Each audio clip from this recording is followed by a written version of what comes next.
chatting with a friend online, and I thought about something that is super interesting.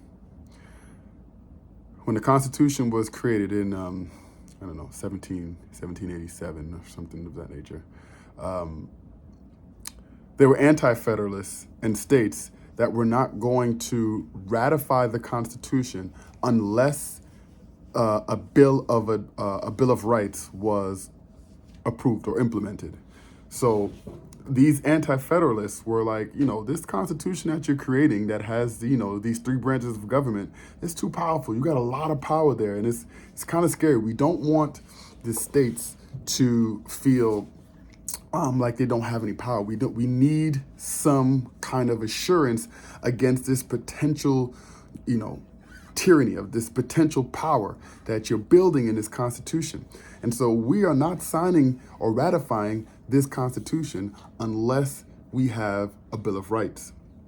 And so, long story short, they get a Bill of Rights. So the Bill of Rights, which are Amendments 1 through 10, were approved. And so now we have a Bill of Rights. This Bill of Rights, again, are, Amendments 1 through 10. But I want to think about the First Amendment. The First Amendment, which is, we have a right to, it gives a few protections. Freedom of speech, freedom of religion, freedom to peaceably gather, to petition the government, and there's another one that I'm missing. Oh, freedom of the press. Freedom of the press. So the press is allowed to, do its thing. And so these amendments in Amendment 1 are protections that that were incorporated into the Bill of Rights in an attempt to try to protect states and individuals from this really, really strong government that was being created by the Constitution. Something interesting happened the other day. There have been a lot of reports about, former President Trump threatening the press. Like, oh, you should take away their license, you should do this, you should do that, you should do the third. These threats are a persecution of, or it goes against these First Amendment rights, or the freedom of the press.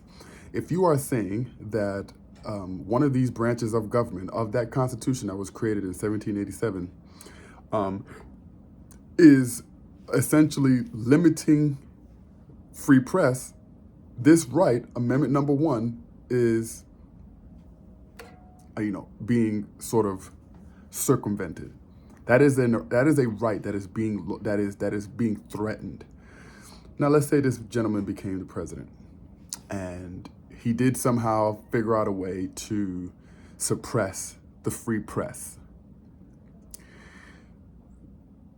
This is circumventing Amendment number 1. What recourse does the press have? Well, they can go to the Supreme Court and try to petition the court to say, hey, this isn't right. But as we know, the Supreme Court has already given future presidents carte blanche as long as their actions are official. So you shut down the free press because it's an official act. The Supreme Court is out of it. They don't say anything, and the press in this country goes away. But what's the most important about that is that is an amendment. That is Amendment number 1. And what we're looking at is the possibility of Amendment number 1 being abridged. And that should concern you. Because the next logical question that you should be asking yourself is, well, what other amendments can be abridged just because, the president is committing official acts or the president wants to? What other amendments? Amendment 2, maybe, the right to bear arms.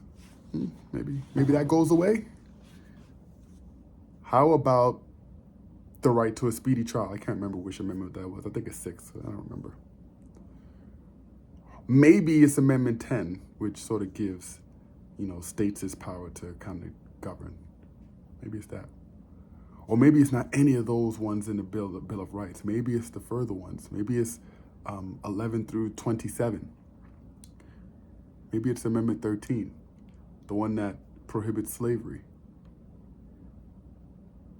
Maybe it's Amendment number 14, the one that defined citizenship, the one that says, hey, you're a citizen if you were born here or you were naturalized here. Maybe that's the one that's going to be circumvented or abridged as an official duty or an official act. Maybe it's Amendment number 15, the one that gives us the right to vote because we are citizens, says the Amendment number 14. Well, maybe that's the amendment that needs to be circumvented. Which amendment is going to be circumvented next? Because we all know that gentleman, former President Trump, has intentions of circumventing Amendment number 1. What other amendments will he circumvent? Maybe something to think about.